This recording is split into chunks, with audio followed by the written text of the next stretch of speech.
Hey everyone, and welcome back to my channel, Ready, Set, Mom. Now today's video is going to answer some common questions about home birth. And let me just start out by saying I know it's been a little bit since my last video, and this video kind of goes hand in hand with my previous video because I'm just going to expand a little bit more on some questions and topics. And it's taken me a little bit to get this video recorded just because it can be hard to try and find some quiet time when taking care of a almost 2-year-old and a newborn and getting their schedules to kind of go together. So let's start off with our first question is, how does it work? Now, I know that's a vague question, and I know it's pretty obvious that home birth means you get to have your baby at home. But the cool thing is, not only do you get to have your baby at home, but most of your prenatal and postpartum visits are done at home as well. So you don't have to go take your kid with you to the doctor's appointment or find a sitter. Your kid can still take their nap at home if they're still staying at home and, not in school and stuff. Or they can play with their toys while you have your appointment. Now, your appointment is not going to be 15 or 20 minutes short like it can be sometimes at the OBGYN office, unless you're having some tests done or an ultrasound. Your appointments are more than likely going to be an hour or a little bit longer, just because you're going to have a lot of time to have conversation with your midwife to continue to build that bond and that trust that's going to be very important come delivery day. Now, like I mentioned before, how trust was important in my previous video, that brings us to question number 2. Is it safe? Now, the majority of home births are going to be safe, especially because it's only for low-risk pregnancies. So just like the majority of low-risk pregnancies are safe in the hospital, same thing goes for home birth. Actually, it could probably be safer because there's not as many interventions, but I'm not going to get into that too much. Stretching on this is it safe topic, I know people worry about, what if something happens? What if baby isn't breathing? What if I bleed postpartum? So many different things, I guess. And some people don't even know what possibly could go wrong. They're nervous because they're used to thinking about having a baby at a hospital where they have the latest and greatest technology, and that's where they feel safe. Like I said in my previous video, midwives are trained and bring supplies for some of these occurrences that we might consider emergencies, but they don't really consider emergencies. They're things that can normally happen, that could even happen in a hospital birth. So they're trained to resuscitate a baby if a baby comes out not breathing or having difficulty breathing.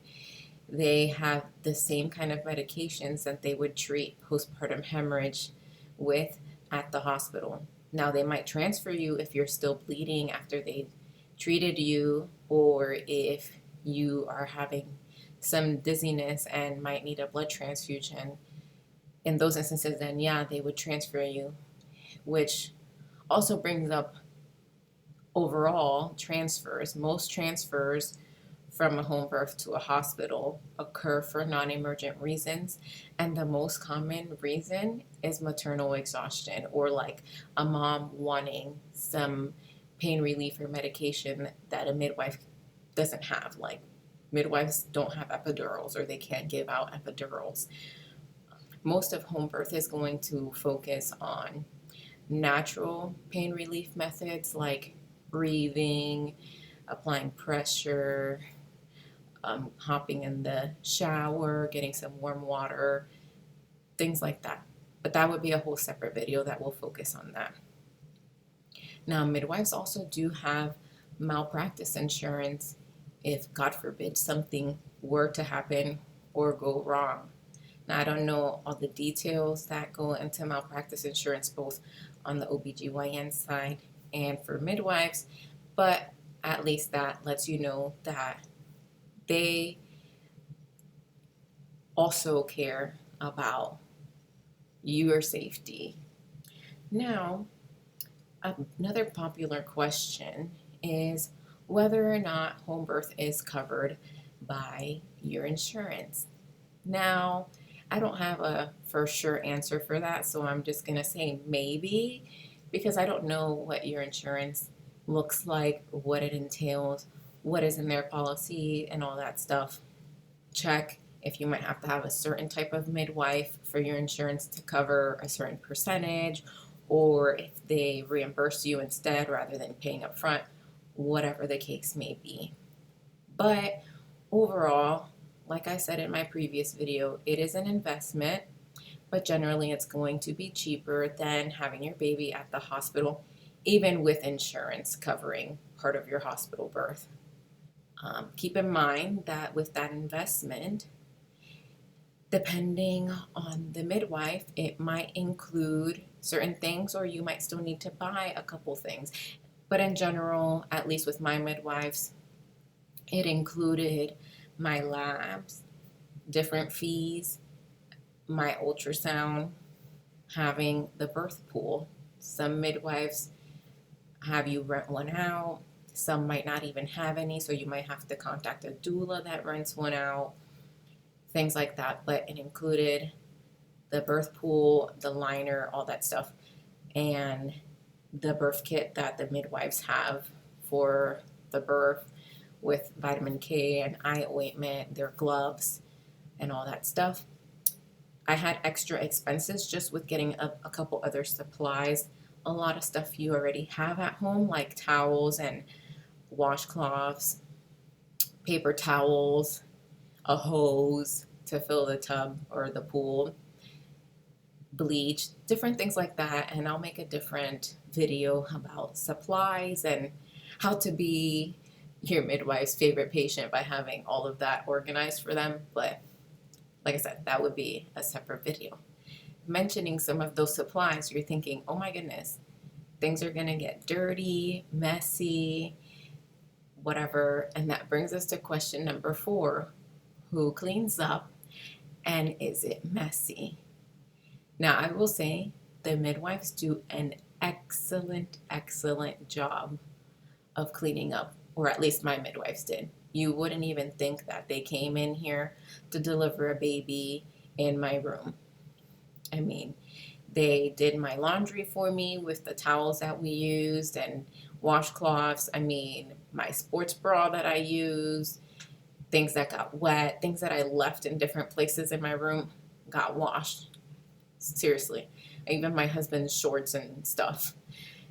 They're just amazing with that. So, I mean, maybe not all midwives are like that, but from the majority of experiences that I've read, midwives do an excellent job of making sure your bed doesn't get dirty. You do end up getting a mattress cover to make sure your mattress doesn't get soiled, but you have chuck pads, or your midwife has chuck pads to make sure that, you know, if you're bleeding and after you deliver the baby, of course, and you're walking to the bathroom, that you don't get anything on the carpet or your bed.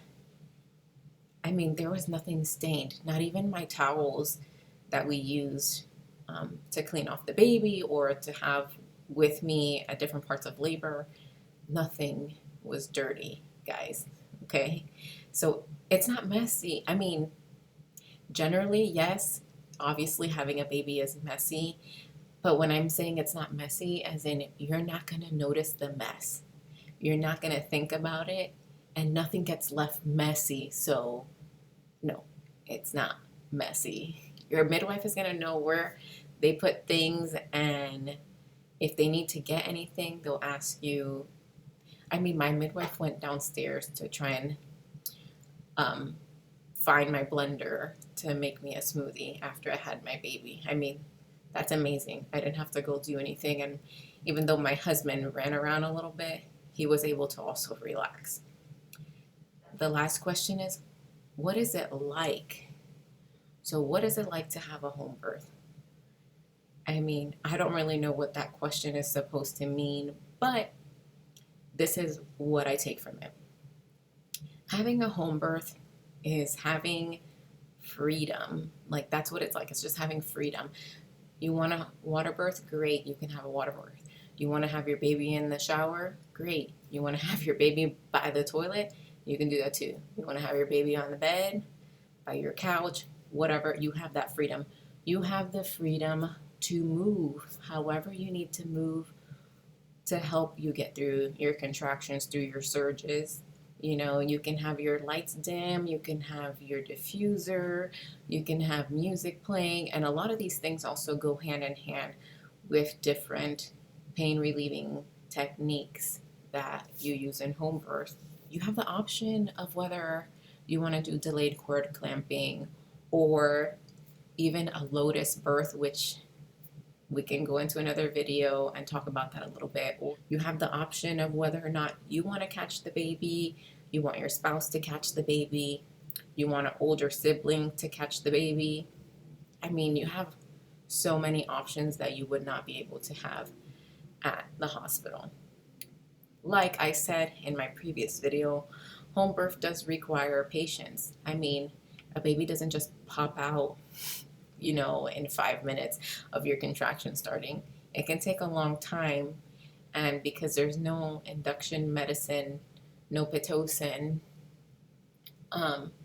then the process can be a little bit longer than it would be if you had Pitocin.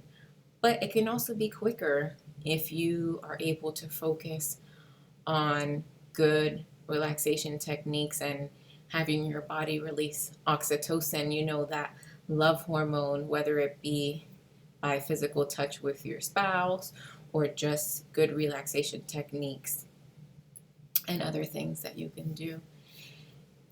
And as well, like I said, since there is no inducing, you might go past your due date, and that's okay.